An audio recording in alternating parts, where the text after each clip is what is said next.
In the great green room, there was a telephone and a red balloon and a picture of the cow jumping over the moon. And there were 3 little bears sitting on chairs and 2 little kittens and a pair of mittens and a little toy house and a young mouse and a comb and a brush and a bowl full of mush and a quiet old lady who was whispering, "Hush." These are the well-known words from the American children's picture book, Goodnight Moon, written by Margaret Wise Brown, which was published in 1947. It features a bunny saying goodnight to everything around and is one of the most highly acclaimed examples of a classic bedtime story. A story I thought I may never have the opportunity to read to my son when he was born at 24 weeks and faced insurmountable odds for survival. Hello, my name is Kelly Kelly. Welcome to the NICU Now audio support series, developed to help NICU parents navigate their NICU journey. Today, we will be talking about the powerful impact of reading to our babies in the NICU and once they come home. Across the country, NICUs are now encouraging parents to read to their babies as it serves as an important first step in bonding, especially when parents are unable to hold their baby in the first days and weeks of life. Joining me now to talk about the research behind reading to our medically fragile children and its tremendous benefits, not only for the baby, but the parent, are Patty Weiner and Emily Lawton. Patty is a NICU grandparent, and she was the founding director of the Master's Degree Program in Child Life at Bank Street College of Education. She was the director of Parents Reading to Their Babies in the NICU in 2015 and 16. She has over 35 years of experience teaching, training, and supporting infants, young children, parents, and medical professionals. Emily Lawton is a NICU infant development specialist who has worked in a high-risk infant and toddler NICU follow-up program in Halifax, Nova Scotia. She is a graduate of the Infant and Parent and Early Intervention Program from Bank Street College of Education. Emily served as the NICU consultant to the program Parents Reading to Their Babies in the NICU in 2015 and 16. Welcome, ladies. We are so happy to have you be part of our podcast today to talk about the importance of reading to our kids in the NICU. Welcome. Thank you very much. It's very exciting to be here. I'm actually embarrassed to say that I really didn't think about reading to my son in the NICU.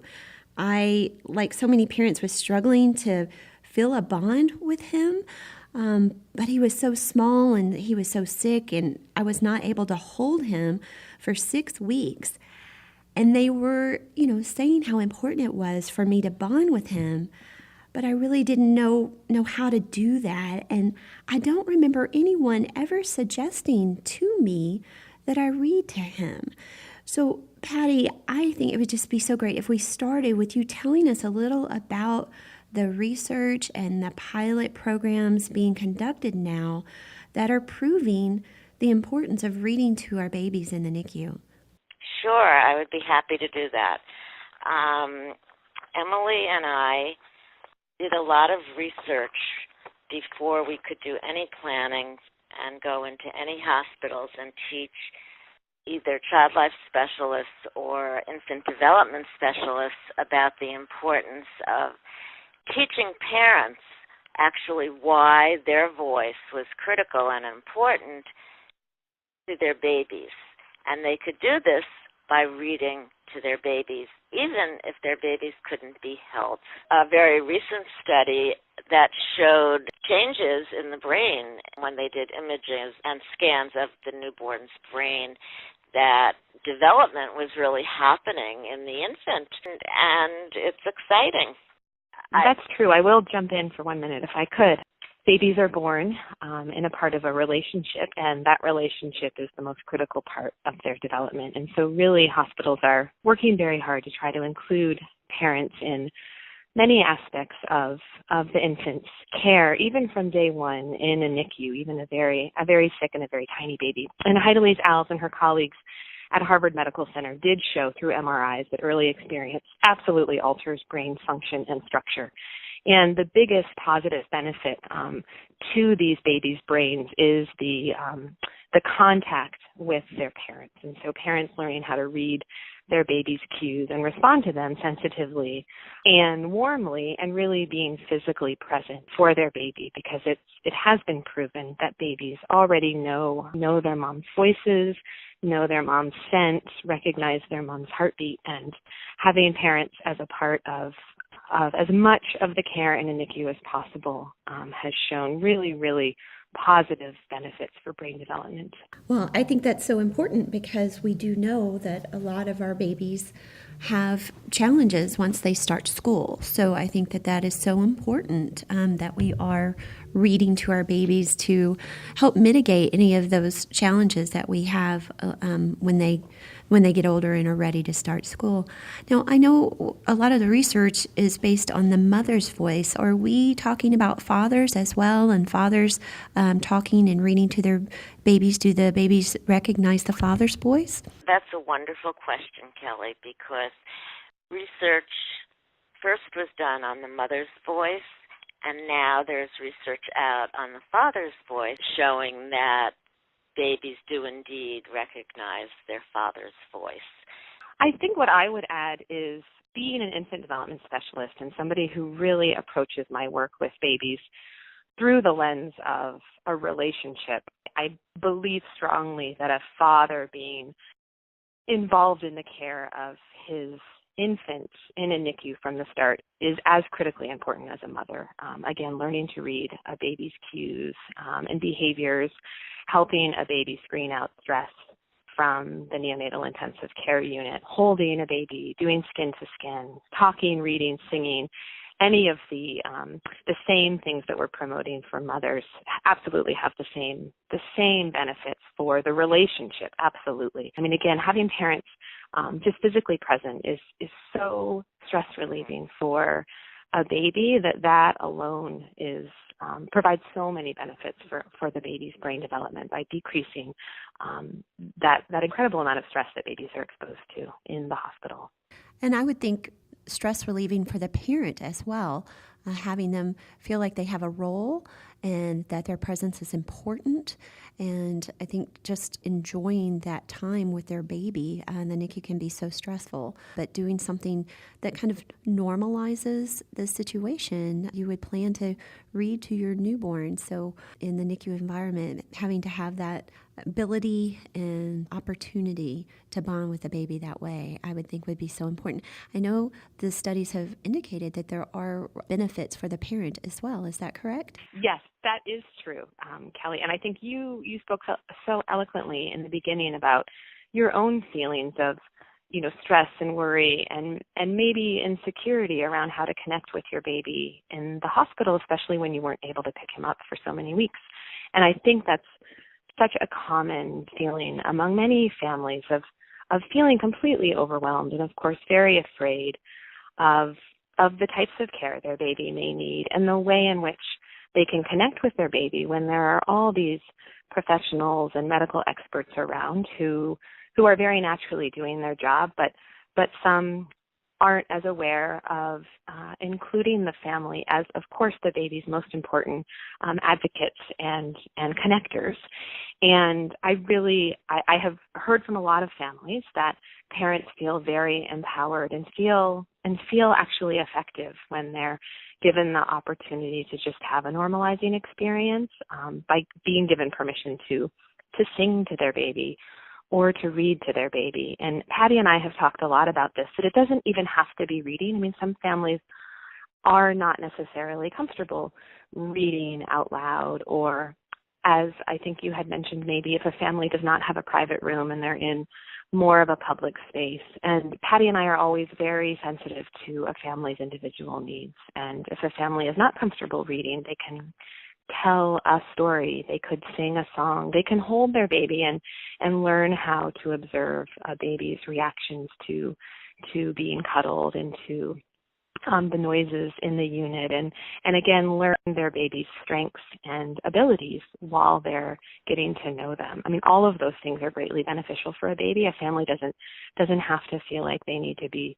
reading board book after board book if it's not something that they feel innately comfortable doing in the unit. Could I just add a few comments about board books? You actually don't need a book. You really don't. It's hearing the language. It's hearing the rhythm of the language. It's the talking. It's the smiling. It's the peekaboo if the baby, is up to that. That does lead to a question that I had for you of, does it matter how much time we spend each day? I know in some information I had read, it talked about 15 minutes a day.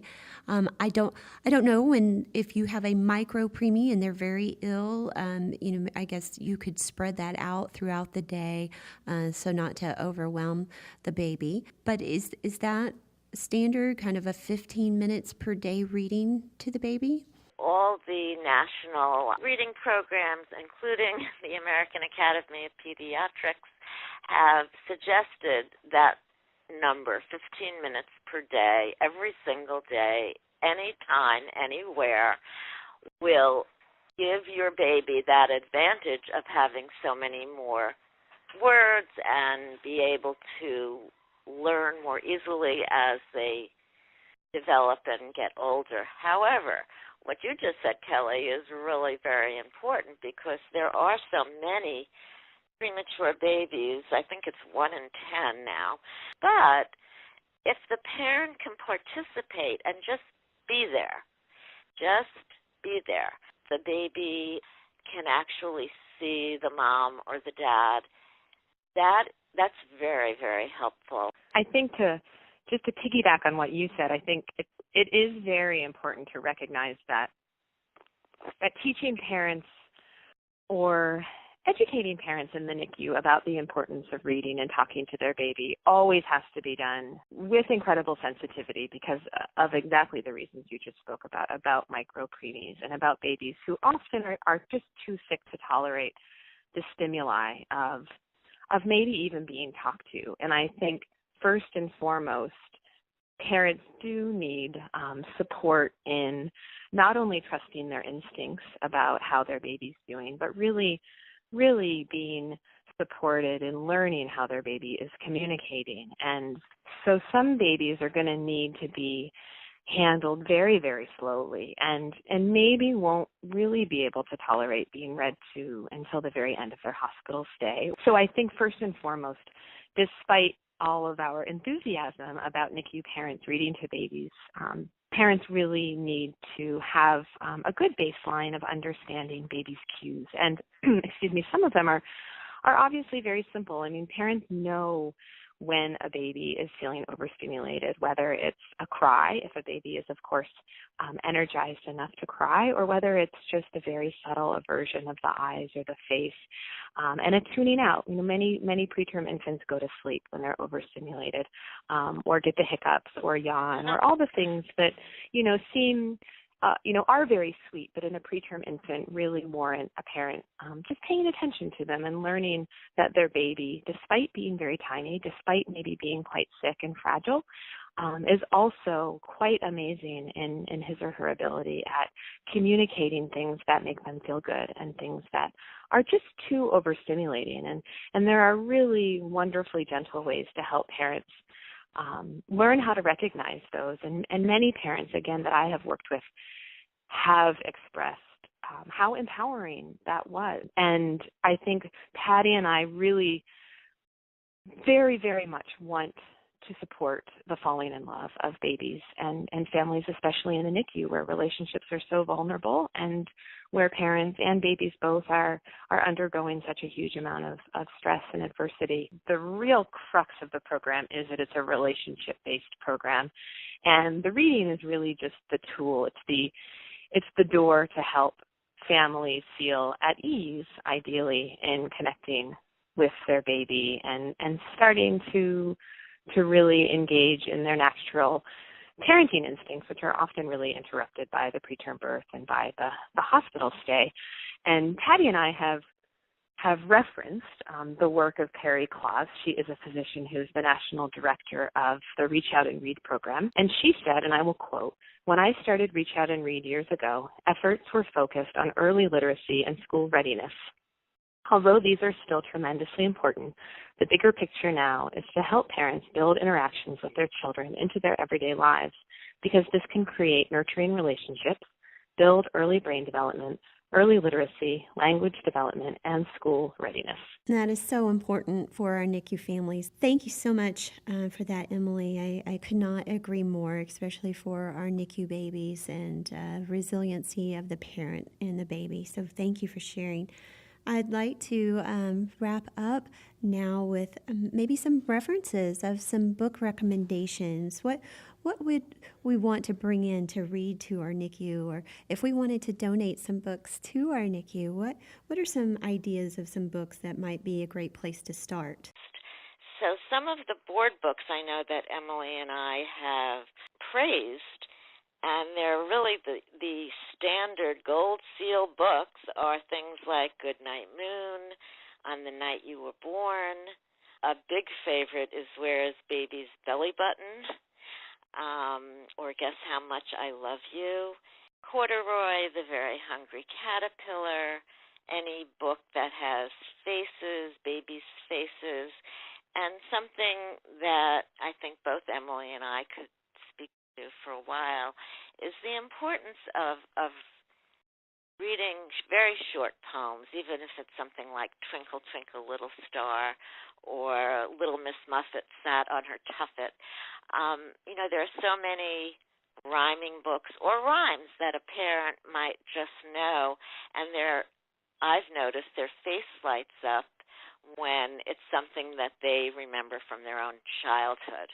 Well, I think we'll put a comprehensive list on our website so parents can reference back for a more complete list. But thank you. I remember reading those to Jackson. I remember my parents reading those to me. I think those are all wonderful classic books, and hopefully through the support of families and generous donors, we can get more books into the NICUs to make sure that parents have access.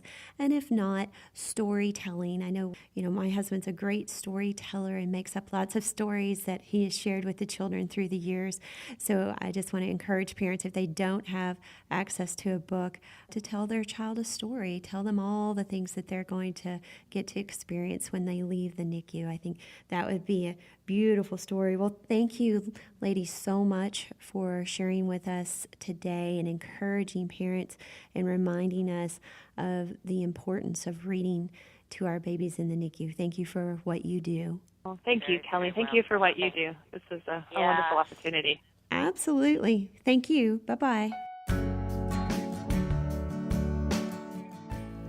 Join us for the next episode of NICU Now, where we continue our discussion about the importance of reading to our babies in the NICU.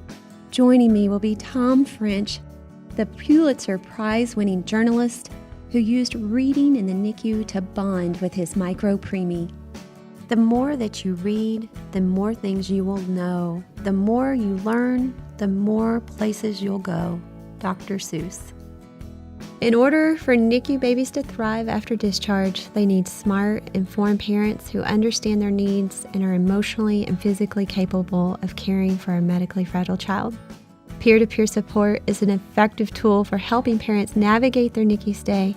Support from a caring and informed NICU graduate parent helps a new family feel more capable, confident, and ready to face the journey ahead.